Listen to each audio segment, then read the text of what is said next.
Hi friends, welcome to Garuda Telugu stories. కొత్త వాళ్ళు first time మా ఛానల్ని చూస్తున్నట్లయితే సబ్స్క్రైబ్ చేసుకోండి. వీడియో నచ్చినట్లయితే లైక్ చేసి మీ సపోర్ట్ని తెలియజేయండి. మరిన్ని వీడియోస్ చేయడానికి బూస్టప్ లాగా ఉంటుంది. ఇక కథలోకి వెళ్దాం రండి. బుద్ధి గొప్పదా, బలం గొప్పదా? అడవిలో అహంకారంతో తిరిగే ఓ ఏనుగు ఉండేది. తన భారీ శరీరాన్ని చూసుకొని గర్వపడేది.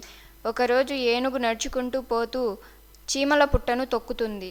దానికి చీమలు భారీగా ఉన్నావు కదా, కళ్ళు కనబడ్డం లేదా, చూసుకోకుండా నడుస్తున్నావని ఏనుగుని తిడతాయి. దానికి ఏనుగు, మీరంతా చిన్న ప్రాణులు, మీకెందుకు అంత కోపం? కొంచెం తగ్గి ఉండండి, లేదంటే మొత్తాన్ని తొక్కేస్తానంటూ చీమలను బెదిరిస్తుంది.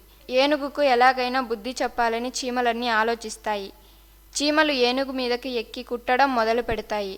మరికొన్ని చీమలు ఏకంగా కంటిలో కుట్టడంతో ఏనుగుకి కళ్ళు మూసుకుపోతాయి. దీంతో ఏనుగు కళ్ళు కనబడక ఒక పెద్ద చెట్టుకు ఢీకొని కింద పడిపోతుంది.